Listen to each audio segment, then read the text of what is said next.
નમસ્કાર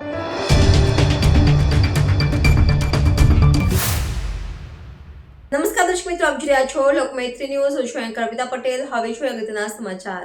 છોટાઉદેપુર જિલ્લાના સંખેડા ખાતે જિલ્લા કલેક્ટર મુલાકાતે ગયા હતા. તેમાં ગ્રામજનોએ જિલ્લા કલેક્ટરને અનેક રજૂઆતો કરી હતી.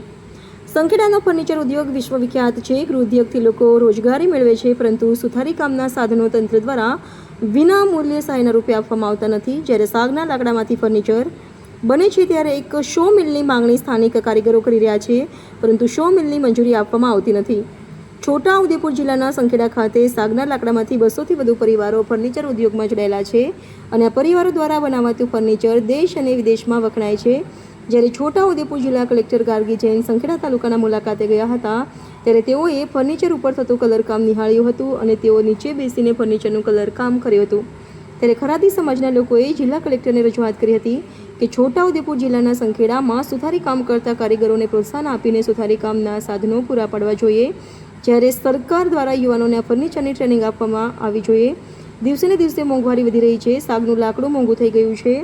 બજારમાંથી લાકડું ખરીદે છે ત્યારે મોંઘું પડે છે. સંખેડામાં ફર્નિચર ઉદ્યોગ સાથે સંકળાયેલા લોકોને સાગનું લાકડું મળે તે માટે એક શો મિલની ફાળવણી કરવી જોઈએ. સસ્તા દરે લાકડું મળે તેવી વ્યવસ્થા સરકાર દ્વારા કરવી જોઈએ. દિવસે દિવસે મજૂરી મોંઘી થઈ રહી છે ત્યારે લાકડાના ભાવમાં ઘટાડો થાય તો ફર્નિચર ઉદ્યોગ જીવિત રહી શકે તેમ છે. સંખેડામાં ફર્નિચર ઉદ્યોગમાં કામ કરતા પરિવારોને આગળ વધારવા માટે સરકારી યોજનાઓનો લાભ મળવો જોઈએ અને યુનિક ફર્નિચરને સરકાર દ્વારા પ્રોત્સાહિત કરવામાં આવે તો આ ગૃહ ઉદ્યોગ જીવિત રહેશે તેવી રજૂઆત કરી હતી. રિપોર્ટર રફીક રણીવાલા, છોટાઉદેપુર. અમને તકલીફ બહુ જ પડે છે અને સરકાર તરફથી જો અમારી જાહેરાત પણ કરવામાં આવે અને અમારા સમાજમાં કોઈ પ્રોત્સાહન યોજના જેવું કંઈ જાહેર કરે તેવી નથી. હમણાં કલેક્ટર સાહેબ પણ સંખેડાની મુલાકાત લઈ ગયા એવું છે. પ્રોત્સાહન વાત આપે છે બરાબર, પણ હવે આ વાર્તા શરૂ આપણે રિઝલ્ટમાં પરિણમે એવી અમે આશા રાખીએ છીએ.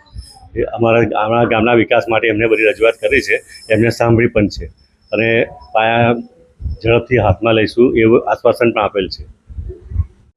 સંખેડા ફર્નિચરની અત્યારે એટલી ખરાબ પરિસ્થિતિ આવી રહી છે. દિવસે દિવસે 100-150 જે પરિવાર છે જે આ જ વસ્તુ ઉપર એમનું ગુજરાન ચાલી રહ્યું છે, તે અત્યારના હાલના સમયના તબક્કામાં મોંઘવારીના ભથ્થાના લીધે અને ગવર્મેન્ટની જે સ્કીમોના મળવાના લીધે ઘણા પરિવારો અત્યારે બેરોજગાર થઈ રહ્યા છે. આવનારી પેઢી આ નવા ધંધામાં એ લોકો એક્ઝિટ થવા માટેનું પ્લાનિંગ કરી રહ્યા છે.